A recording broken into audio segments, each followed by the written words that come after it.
You're listening to this episode on Spotify, Apple Podcasts, or YouTube. Hit that subscribe button and leave us a comment. It would greatly benefit the show. Well, no, we got to do Welcome to Movie Bears with the Farx brothers. I'm Kyle. I'm Kirk. Gregorio. Gregorio. Oh, Gregorio, you were saying some interesting things to our guest, Abbey Lowenstein. Hello. who is, Actor, writer, and director. and this is Sentimental Value spoilers. Sir Gregory. Gregorio. Gregorio, What is it? but Gregoria in a minute here. I don't know what that means. All right. Yeah. where do you want me to? You said you related to something in this movie, and I always love hearing about, how you emotionally relate to something in a movie we watch. Well, I was working through my thoughts on it. I wasn't sure. As I was working through my thoughts, I realized that maybe I'm actually the opposite.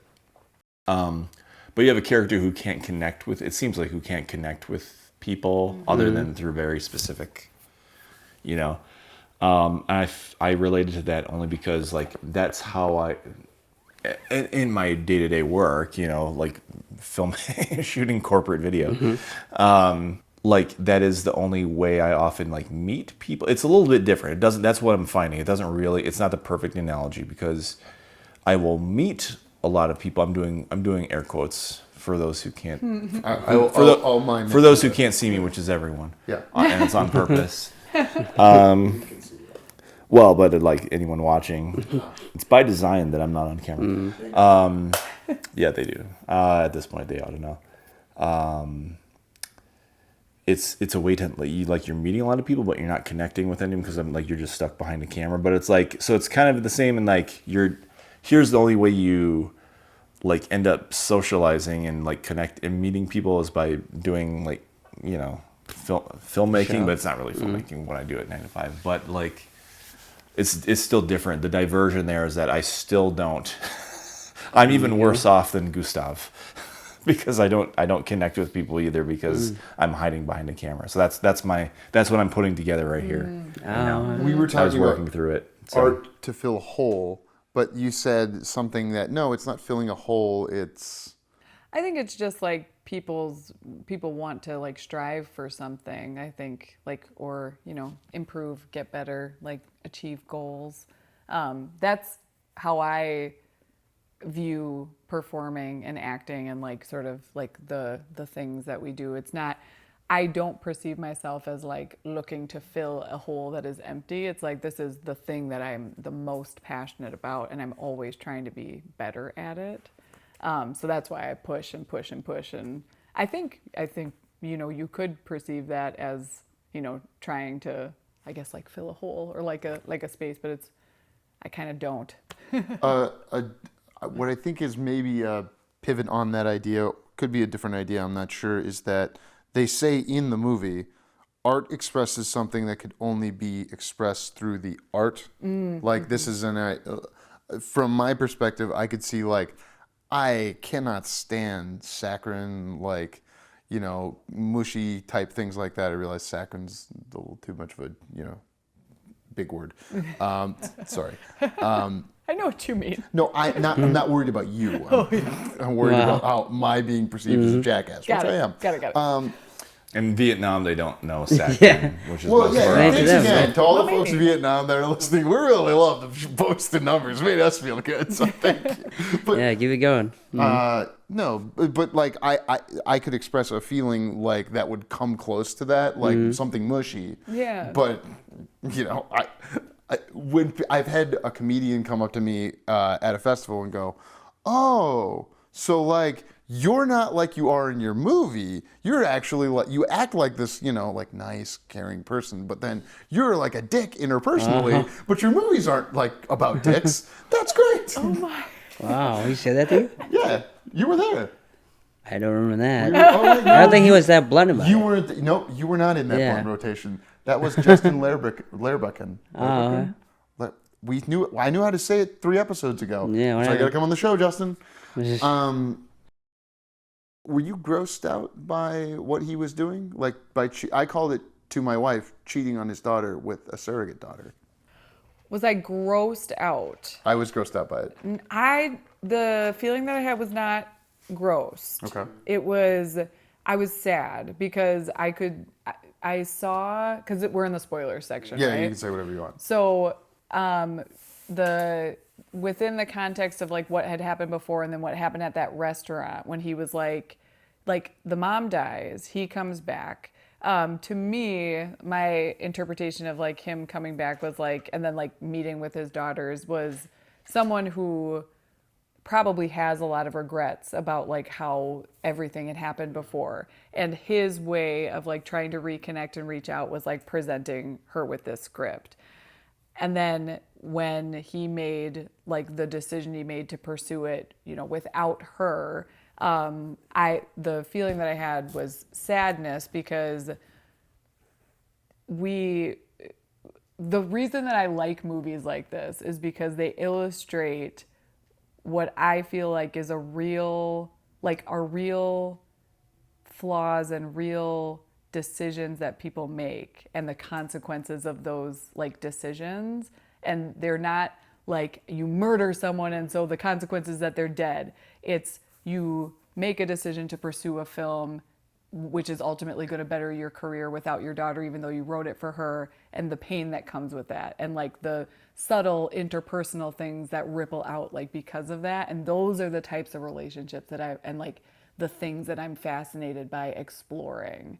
So gross, no. Sad, yes. Why did it make you feel icky? Yeah. The theme of infidelity had already been introduced in terms of the daughter helping someone to cheat. And so she's helping someone to cheat. And then it's like he cheats on his daughter to get what he wants. And like she was using the married man because it kept her, as she even states, like she states her feelings in the movie, which because I was reading them, I was like, this is very smart. She says like, oh, it's good you're married so I don't have to like deal with my shit. And it's like, oh, okay, well, cool. Yeah. So you're aware and you're just doing that. Now, is she aware and believes she can't help it because of her generational trauma from her father leaving to pursue the work back in the day? Because the director, when talking with, I can't remember who it was at the Director's Cut podcast, but he was saying that he comes from like the world of people who made movies. And there's somewhat of a nomadic lifestyle where you like have to be away. We're planning a feature. I will have to be away from my children for, you know, days on end, maybe weeks on end. And like, you know, I don't think they'll forget me in a week or two.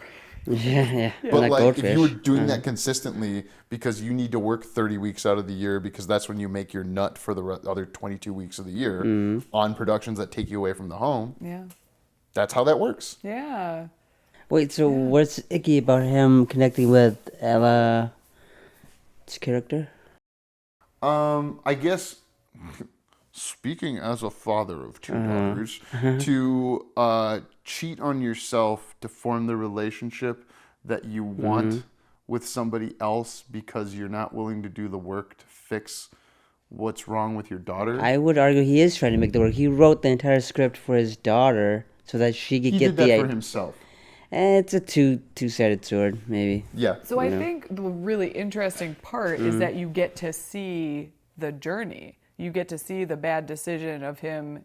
I like the connection of the infidelity at the beginning with like the sort of like, you know, infidelity of this relationship. I think that is fascinating, and I did not make that connection. No. But I like the journey of you see him make the shitty decision and then ultimately, right? Like, and you have, because so many things in life are about the getting through it. Like people spend so much time trying to skip around the hard parts and only be dealing with like the good stuff at the end of it, that we forget that like the only way sometimes you get to the good stuff, right, which we see kind of at the end of this in its own way, is by making the shitty decision in the first place and then dealing with those consequences, realizing the things that you realize through that journey, and that's the only way you end up on the good side.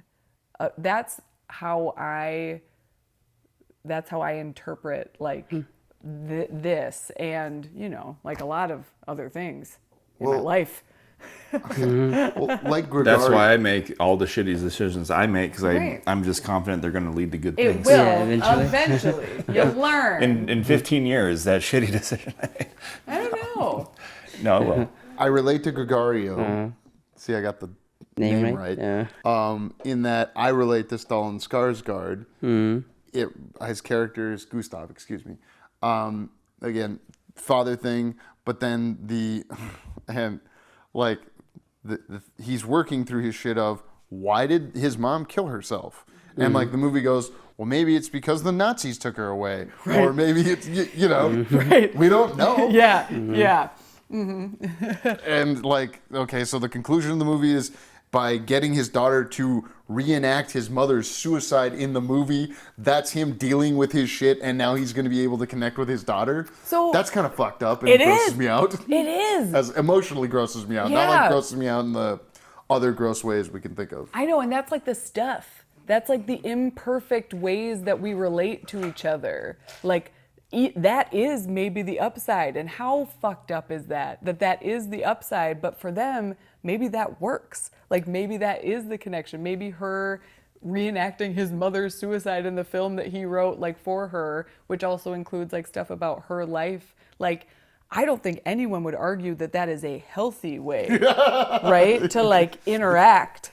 But if it works, I think sometimes that the thing that made me happy at the end of it was the realization of this like yeah, that is kind of a fucked up way to have to like react or, you know, relate to your father, but they're connecting, at least they're talking, and so that left me with like a feeling of hope, I think, even though it's not perfect or even perhaps psychologically safe. Because the first act is him meeting Elle Fanning's character. I don't remember her name. Something. Rebecca? Is it Rebecca? Rachel Kemp. Rachel, thank you. Rachel Kemp. Yes, man. And then the midpoint is when they see each other again after she, you know, didn't want to do the movie, and then they smoke that cigarette. Yes. And they cut dialogue out of there. Did they? Yeah. do you know? Okay, Yeah. because that moment stood out to me as okay. I'm curious. Do you know what they cut? Do you No. know what it was? Okay, nobody does. I think it's great that they cut it because now you get to yeah. you get to imprint. You don't like it. You want I'm the information. okay with it. I was okay. It was effective. Like it was successful. That was something I really liked. That's so funny. Don't tell me. See, this Yeah. is just different tastes, and Yeah. I think it's great. You know that the same movie can, you know. I don't disagree. It bothered me because I'm me, and I was like, "What was it?" But I agree it was successful because it stood out as a moment where I was like, You've smoked in your movies before, "Yeah, and you don't look like you don't know how to smoke. Like famously, Vanessa has said on the show, other people don't look like they know how to smoke in her movies. yeah." And I think Europeans make smoking look cool. I don't smoke. Why? Why Europeans? What do you mean? Do you agree or disagree with That Europeans make smoking look cool. Yes. I agree that Europeans make smoking look cool. So they hold it 2 fingers like this, or what is it?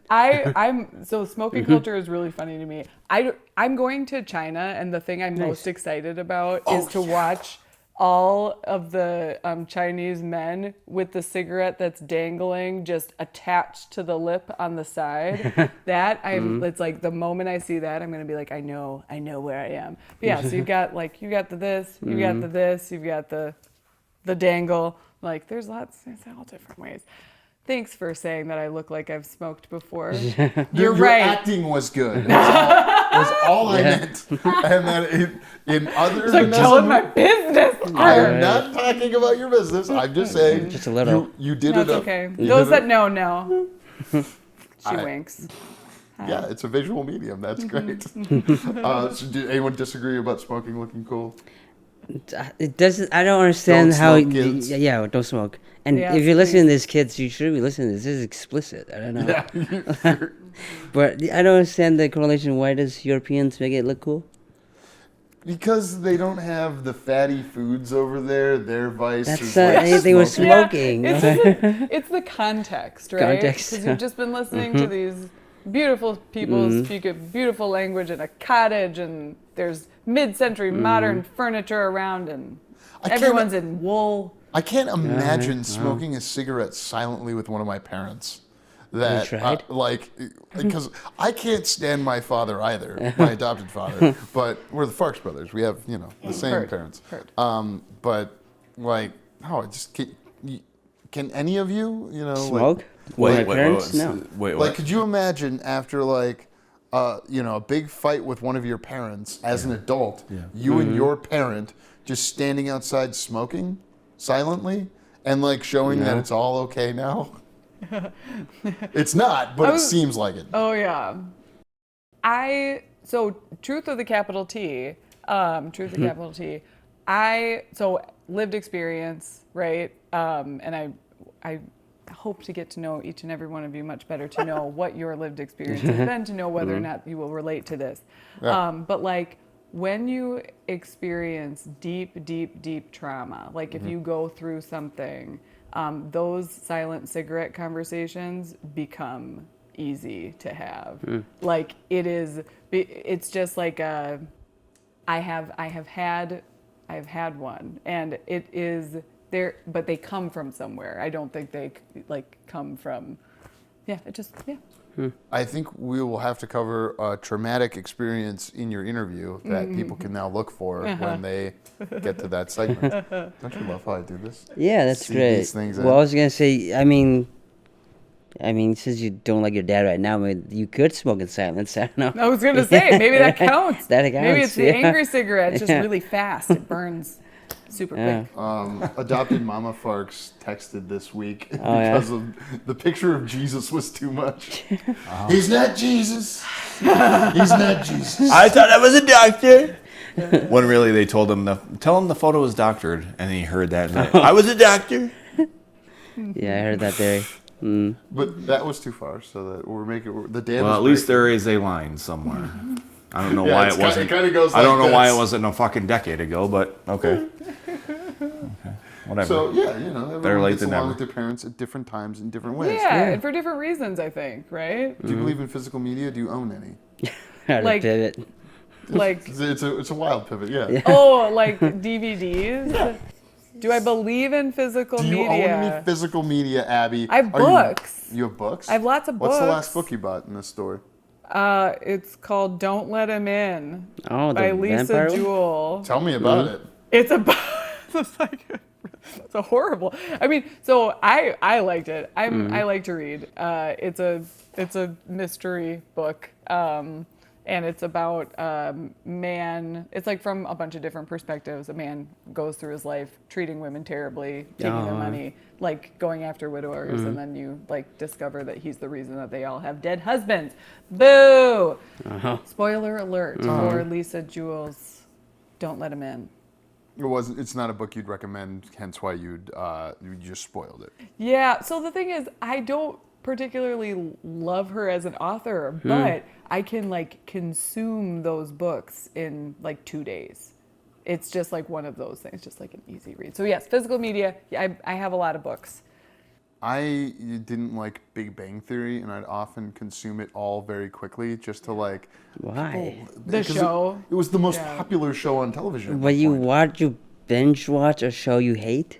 I could consume Wow. it very quickly the way she described. But why Yeah. consume it at all, though? I mean, Yeah, I you get don't it. like it. No, I get it though. It's the I get most it. popular Listen, show on television, and my deepest desire would be to make to show it on. I guess I television. get it with a movie or a book. Yeah. Oh, see, so you also like shows, episodic shows. Okay, cool. Well, I like linear shows. I appreciate the episodicness of the iterations. Got it. Ooh, got it. Like how this is a show, and you're on an episode, but then each segment has its little bits and Its own stuff. little- Yes, and the creativity that comes from the different ways our guests and Gregorio or whoever we have the given week, brings to it. Yeah. I think the one DVD, not to just like hard pivot back, No, that that's is what in this is my for. house is Hereditary. Wow.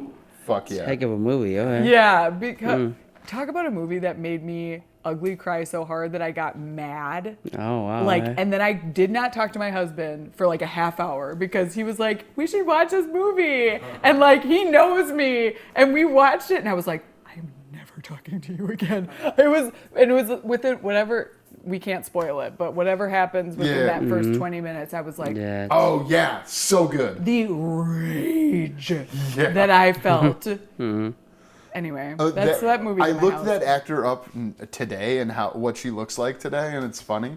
Not funny, just like You're talking about Charlie from Hereditary, because yeah. Jenna Ortega tried out for that part Wednesday and she didn't get it, and she got it. And I was like, oh well, I know where Jenna Ortega's at today. Where's and she's a theater actress. Yeah. Charlie and I Millie really want to Shapiro. watch that with my father, who I'm angry at.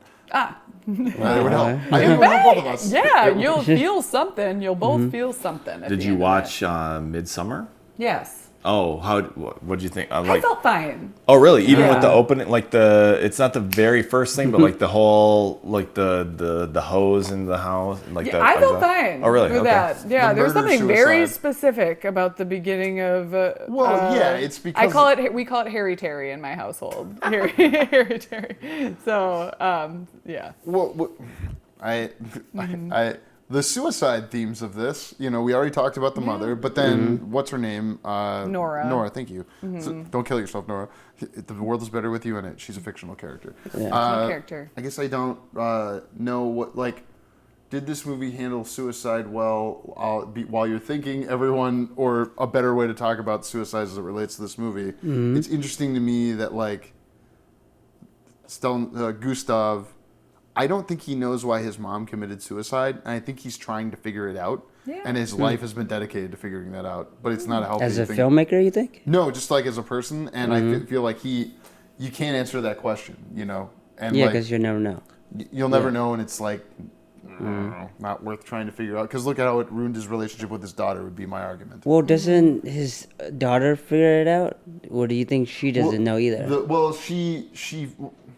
She's coming at it from somebody who's disconnected from it, because her grandmother died before she was born, and the most significant glaring thing in the Holocaust and Nazi occupation, that must have had an impact. It's like macroeconomic effects we talk about a lot. It's like, well, you have to go, the main thing was probably, I don't know, that. Well, I don't know if it's her, actually, the mom killing herself, where he feels so abandoned that, right? Is it abandonment, or is it that she killed herself? Yeah, it's more abandoned, yeah. It's let's decentralize her suicide and make it more about his I mean, abandonment. Or like It his could be, journey. yeah. So here's what I'll say about the way that they handled it. Sure.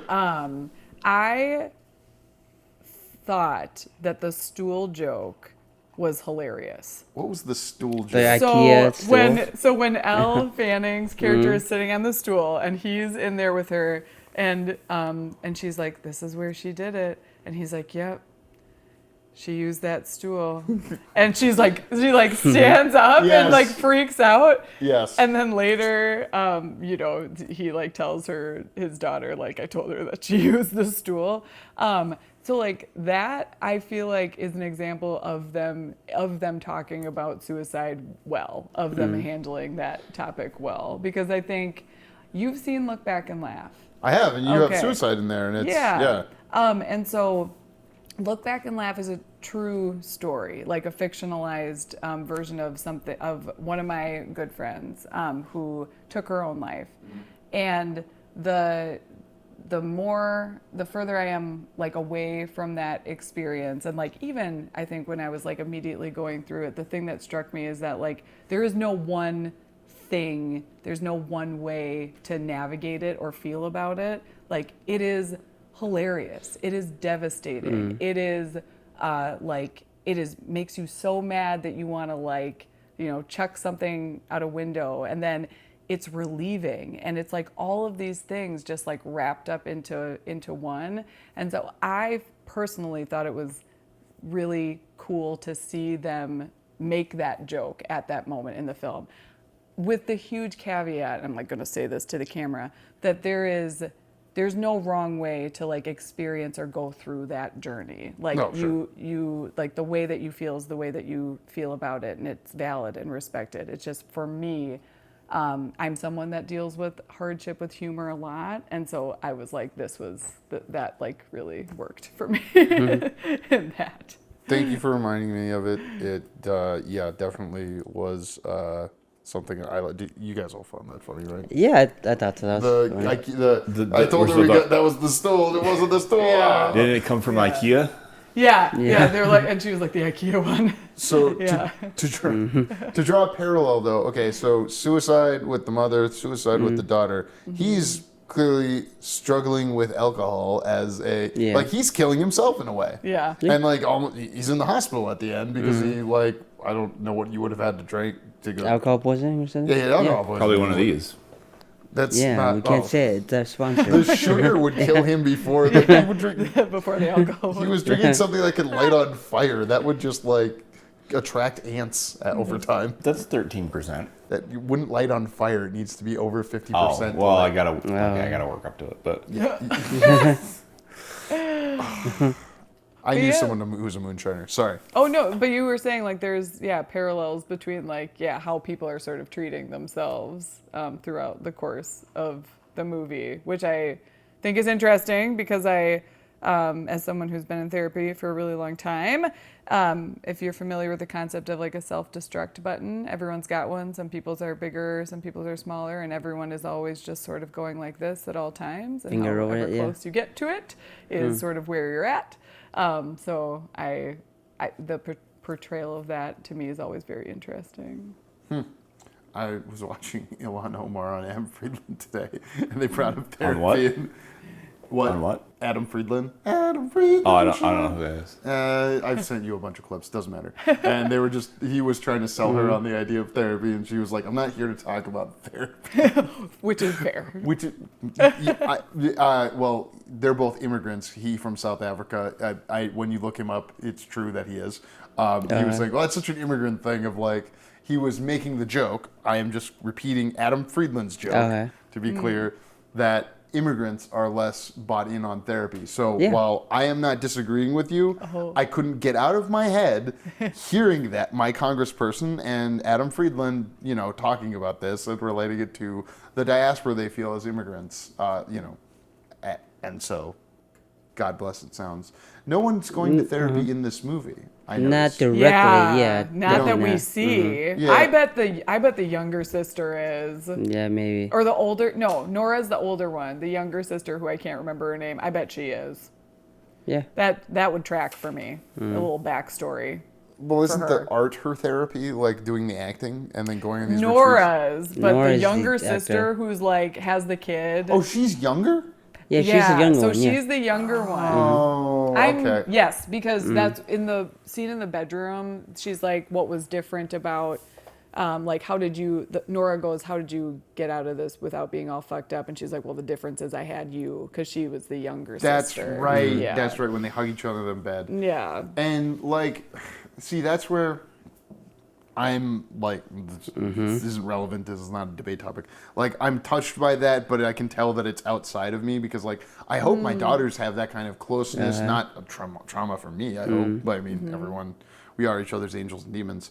I can't remember who said that.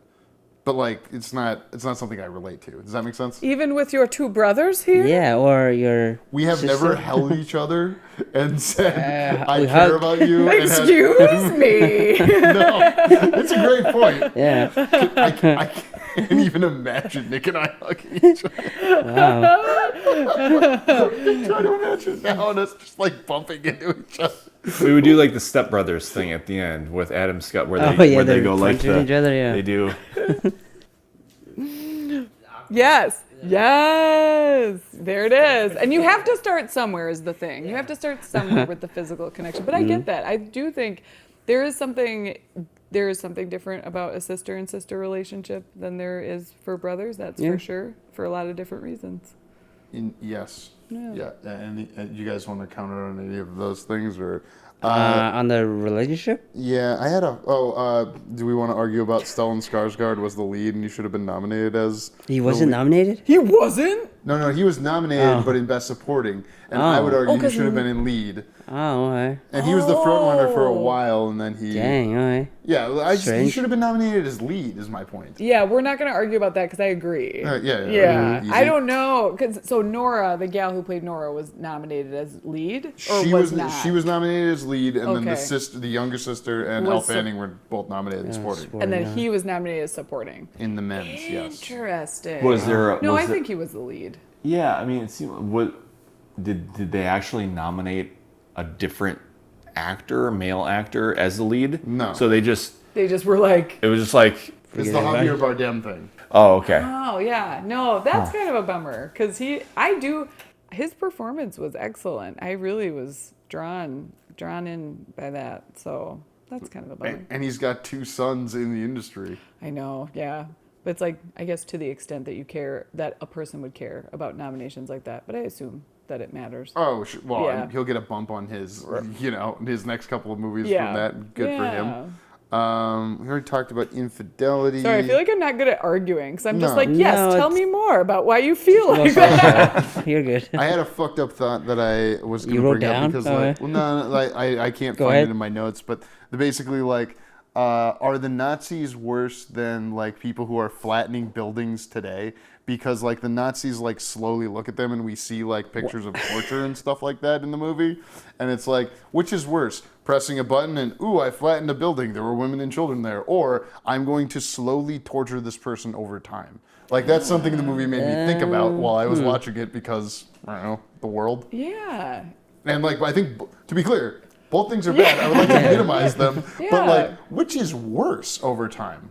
Like, because some of these people, who are just in Florida pushing buttons and blowing things up around the world, they do report, feelings of, but it's disconnected. Whereas, like, Nazis, I rewatched Schindler's List for, because of the current times, and it was like, this Yeah. fucked up to watch them, like, sipping their alcohol and then going and, like, shooting people in the street. I'm like, how could you go back to, living your day after you did something like that? Do you mean worse for the person perpetrating the violence? I think so. Yeah, because because it sounded like that's what you're asking. That's an because interesting the other person's question. dead, Yeah. in these circumstances, Yeah. unfortunately. So worse in Which the is the long worst form of term genocide? The up close one or the one where you just, for the person doing it perpetrating it. for the bad person, for the person doing the bad thing? Ugh.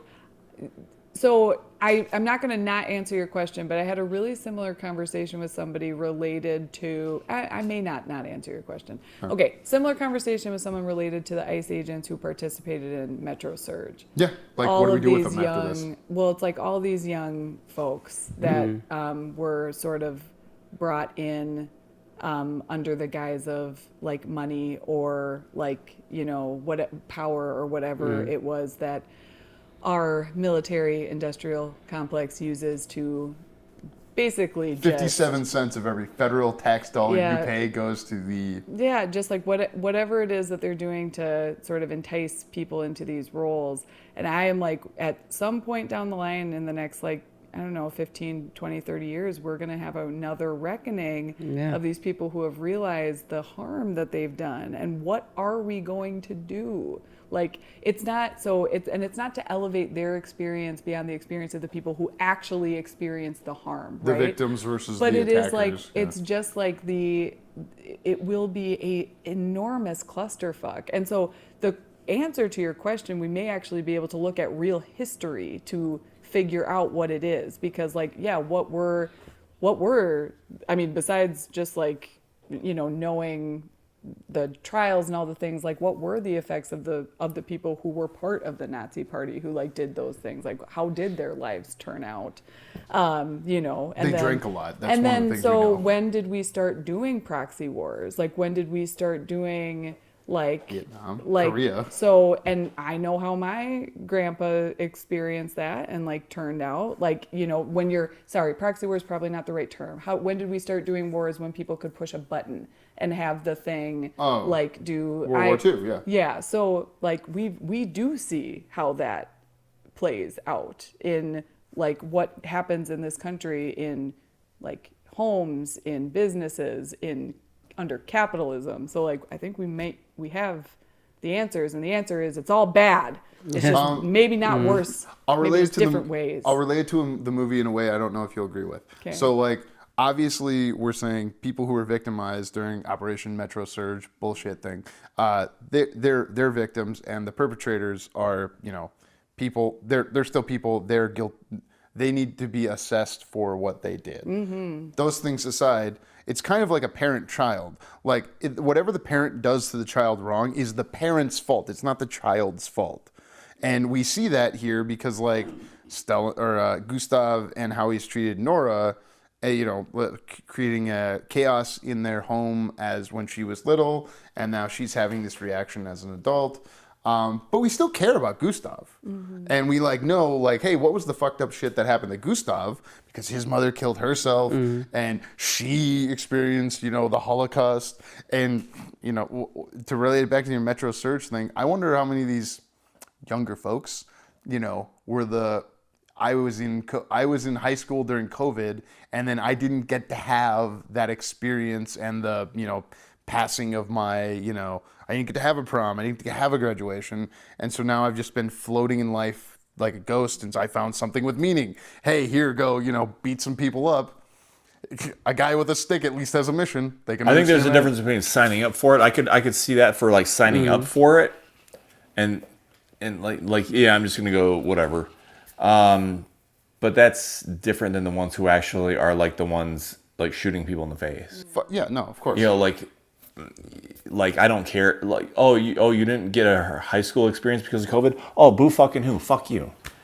Sure, but like, I would put this in those the. Do you agree with the concept of this relating to Gustav? Gustav as a parent, like there is no justification for what, you know, he does wrong to his child, but it's still helpful to understand why it happened.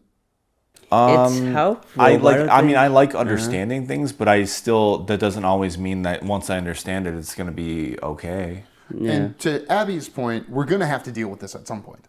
Yeah. Yeah, So, like, I hope with a lot of people hanging. As a Christian, being it executed. is immoral for me to wish for other people's death. I do wish for adjudication. I don't think it would happen correctly now, you know, given obvious things. But, you know, that's like, look how the Holocaust fucked up this family, and I don't even think they're Jewish, right? Yeah, that's think so. interesting because she was part of, like, the grandma was part of the resistance. I think that they didn't. I think they said The Norwegian resistance. Yeah, And we're here in, you know, Minnesota, land of the Norwegians. Come on, Norway.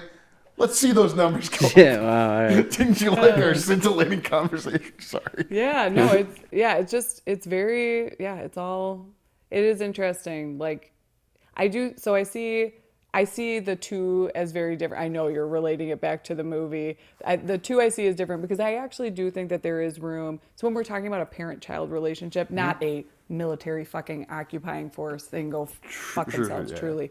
But I think when we're talking about like a parent-child, I do think that there is room to justify is not the word that I would use, but I do think that like when I think about, I don't know. Like when you think about growing up and the wrongs your parents did, do you think that there's not room there is room for me, I should say, to understand beyond just being like, I get why that happened. I can also look at them and be like, oh, this makes sense. Yeah, a lot more empathy. Like, I don't know. Do you know what I'm I'll what I'm relate it trying to the say? movie in a way that you see if you can see if you agree with. I'm interested to see if you guys agree with this. The reason the younger sister isn't screwed up is, yes, she had the older sister, but also she went off, formed a relationship, has a family, and it's probably easier for her to forgive her father because she knows everyone just starts as a baby, and you just take this little baby and you fuck them, the world fucks them up. And then we're all just doing the best with these, you know, fucked up situations. So, and like, she's got a pretty good situation. Her kid seems very healthy. Her husband seems very well adjusted. And then like, she doesn't have all this baggage with her dad. Yeah. You know? So, relating it to your thing in terms of restate your idea, and then I'll try to... Well, it's more so like, I do think that there is room to see, because I think you said there's never, or maybe not never, but you're like there's never a justification for what a parent does to a child. The child is never at fault for what the parent does. Okay. To that. I think I misheard you because That's I all think I was you're trying to right. relate it to with the other thing. I think because I think you're military right. occupation. Yeah, no one, the child is not at fault. There's but also, yeah. The idea I've heard a lot is that people are able to forgive their parents more when they've had children. That's it. So I would.